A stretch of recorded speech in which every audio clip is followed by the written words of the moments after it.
지난 2일 발생한 F전철 탈선 사고의 원인이 선로 균열 때문으로 밝혀졌습니다.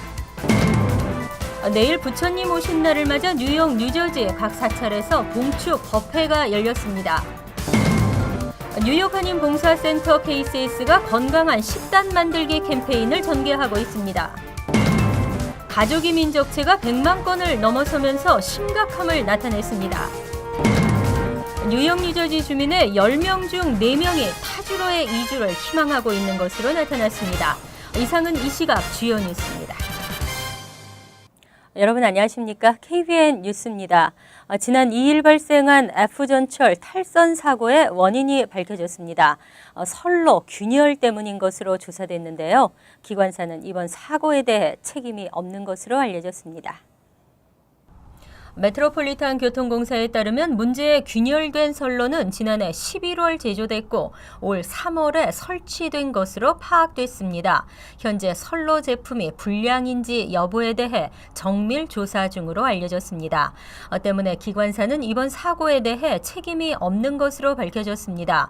메트로폴리탄 교통공사는 선로 복구 공사를 진행했습니다. 그리고 F와 E 전철 등은 오늘 오전쯤부터 익스프레스 열차의 정상 운행이 가능해졌습니다. 당시 사고 전철엔 1000여 명의 승객이 탑승하고 있었으며 이 사고로 19명이 부상했고 4명은 중상을 입었습니다. 뉴욕시 소방국은 사고가 발생하자 60스트리트와 브로드웨이 선상에 지휘 본부를 설치하고 승객 구조 활동을 벌였습니다. 지난 주말 동안 이 전철은 퀸즈 플라자와 자메이카 센터 사이 양 방향 구간을, F전철 역시 20일가 퀸즈 브릿지와 자메이카 179가 사이의 구간을 로컬 철로를 이용해 서비스를 제공했습니다. 한편 뉴욕시 전철 탈선 사고는 지난 4년 동안 6건의 탈선 사고가 발생했습니다. 불기 2558년 부처님 오신 날을 맞아 뉴욕, 뉴저지 각 사찰에서 봉축 법회가 열렸습니다. 많은 불자들이 사찰을 찾아 마음속의 평화와 행복을 빌었습니다. 주성훈 기자가 보도합니다. 사찰 주변을 알록달록하게 물들인 연등과 청사초롱들. 연등 하나하나에는 사람들의 소망을 담았습니다. 아기 부처님을 목욕시키는 관불의식, 꽃으로 장식된 불단은 석가모니가 탄생한 룸비니 동산을 상징합니다. 아기 부처님의 정수리에 물을 부으며 지금까지의 잘못된 행위를 반성하고 앞으로의 소원을 빕니다. 저희 가족 욕심내지 않고 올 한 해 건강하게 최선을 다해서 모든 일에 최선을 다해서 살아갈 수 있기를 기도드렸습니다. 우리 가족이랑 같이 행복하게 살았으면 좋겠어요. 안 아프고. 오는 5월 6일은 부처님 오신 날입니다. 불교에선 석가모니가 탄생한 날로 음력 4월 8일 초파일이라고도 부릅니다. 불교의 연중 행사 가운데 가장 큰 명절로 뉴욕, 뉴저지 각 사찰에서도 연등을 내달고 일제히 봉축 법요식을 열었습니다. 올해 봉축 행사는 나누고 함께하면 행복합니다를 주제로 부처님의 자비정신을 실천합니다. 우리 지금 이 순간에 행복이 있다는 걸 아시고, 그리고 항상 이 순간에 만족하고 행복하시기 바랍니다. 현실에 만족하고 사는 것이 부처님의 법이라고 할 수 있겠습니다. 한편 맨해튼 유니언 스퀘어에서는 한국과 미국, 일본, 스리랑카 사찰 등에서 스님과 불자 300여 명이 참석한 국제 봉축 법요식이 열려 마음속의 축복과 평화를 빌었습니다. KBN 뉴스 주성훈입니다. 흰 쌀밥보다는 현미 잡곡밥이, 또 소금이 많이 들어간 음식보다는 저염식이 건강에 좋다는 것은 누구나 알고 계실 겁니다. 하지만 건강한 식단을 실천하기는 생각보다 쉽지 않은데요. 뉴욕 한인 봉사센터 KCS가 건강한 식단 만들기 캠페인을 통해 한인들의 식단을 건강하게 바꾸려는 노력이 지속되고 있습니다. 금홍기 기자입니다. 상당수 한인들이 일요일에는 교회나 성당, 절 등 종교기관에서 시간을 많이 보내고 있습니다. 종교 행사 전후 자연스럽게 식사도 하게 됩니다. 봉사자들에 의해 정성스럽게 식사가 만들어지긴 했지만 건강한 식단까지 기대하기는 어려운 게 현실입니다. 뉴욕 한인봉사센터 KCS는 한인들의 건강한 식단을 장려하기 위해 종교계를 시작으로 건강한 음식 환경과 문화 만들기 캠페인을 지속적으로 펼쳐 나가고 있습니다. KCS는 오늘 뉴욕 플러싱에 위치한 한 교회에서 기자회견을 열고 이 캠페인이 더욱더 확산될 수 있도록 적극적인 종교계의 참여를 당부했습니다. KCS가 또 파트너십 포 헬스케어 뉴욕과 같이 손잡고 뉴욕시에서 제시하고 있는 영양 기준 지침서를 가지고서 저희가 한인사회가 같이 이런 좋은 음식 환경을 만든다고 하면 우리 한인사회가 저절로 건강해지지 않을까 하는 생각에 이런 프로젝트 진행하게 되었습니다. 뉴욕에서는 10여 개가 넘는 종교단체가 이 캠페인에 동참하며 점점 확산되고 있는 추세입니다. 모든 교인분들이 건강한 모범을 보여갖고 정신적으로나 또 신체적으로 또 영적으로 좀 건강을 회복해야 되겠다 하는 마음을 갖고 평소 백미와 짠 음식에 길들여진 한인들의 식습관. 이러한 식습관으로 인해 한인들은 당뇨병과 합병증을 동반한 기타 질병에 노출되어 있습니다. 종교계부터 건강한 식단 만들기를 실천해 건강한 한인 사회를 만드는 초석이 되기를 기대해봅니다. KBN 뉴스 금홍계입니다. 이민 적체가 여전히 심각합니다. 가족 이민의 적체가 100만 건을 넘어섰는데요. 거부율도 높아 취업 이민보다 더 높은 거부율을 나타냈습니다. 연방이민서비스국이 최근 공개한 이민서류 처리 현황 자료에 따르면 지난 1월 현재 계류 중인 적체 이민서류는 281만여 건에 달했습니다. 이 중 가족이민서류만 100만여 건이 넘는 것으로 집계돼 적체가 가장 심각한 것으로 나타났습니다.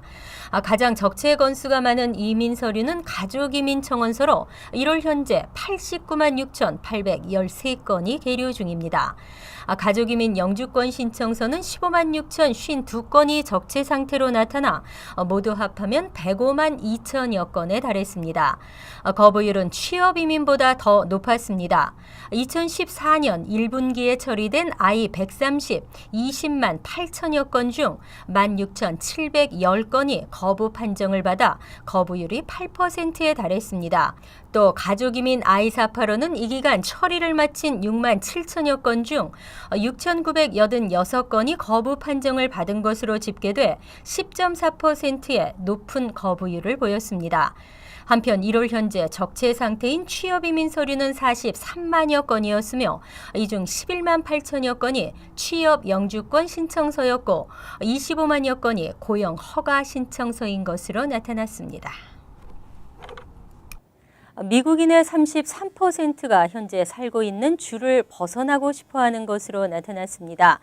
뉴욕, 뉴저지 주민은 이보다 더 높아 10명 중 4명이 이주를 희망하고 있는 것으로 나타났는데요. 무엇이 그들을 떠나고 싶게 만들었을까요? 여론조사 업체 갤럽이 지난달 30일 발표한 설문조사에 따르면 뉴욕과 뉴저지 지역 설문 응답자의 41%가 타주로의 이전을 원하는 것으로 나타났습니다. 타주로 이주하고 싶은 희망자가 가장 많은 곳은 일리노이로 주민 2명 중 1명이 타주 이주를 원했습니다. 다음은 49%를 나타낸 커네티컷이 2위를 기록했습니다. 뉴욕, 뉴저지는 타주 이전 희망률에서 6위를 기록했습니다. 특히 12개월 이내 타주 이전을 희망하는 뉴욕 주민의 비율은 16%로 전국 9위였습니다. 12개월 내 타주 이전을 원하는 주민들의 이유는 1위가 직장이었으며 2위는 가족, 친구 등 사회적 이유, 3위는 날씨, 장소, 4위는 삶의 질, 변화, 5위는 학교, 6위는 생활비, 그리고 7위는 세금 순이었습니다. 하지만 뉴욕은 1위가 생활비였고 2위가 가족, 친구 등 사회적 이유, 3위가 직장, 4위가 세금 순이었습니다. 반면 이전 희망이 낮은 주 1위는 몬타나와 하와이, 메인주로 나타났습니다. 한인을 포함한 아시안 국가들의 학력 수준은 갈수록 높아지고 있습니다. 미주 한인들의 고학력은 미 전체 평균보다 2배나 높습니다. 아시안 국가 중에서는 인도가 고학력 비율이 가장 높았고 한국은 6번째였습니다. 미국 내 전체 대졸자 인구 비율은 약 27%입니다. 센터 포 아메리칸 프로그레스는 최근 연방 센서스국 자료를 토대로 아시안 아메리칸 현황 시리즈 보고서를 공개하고 25세 이상의 한인 인구 4년제 대졸 이상이 52%라고 밝혔습니다.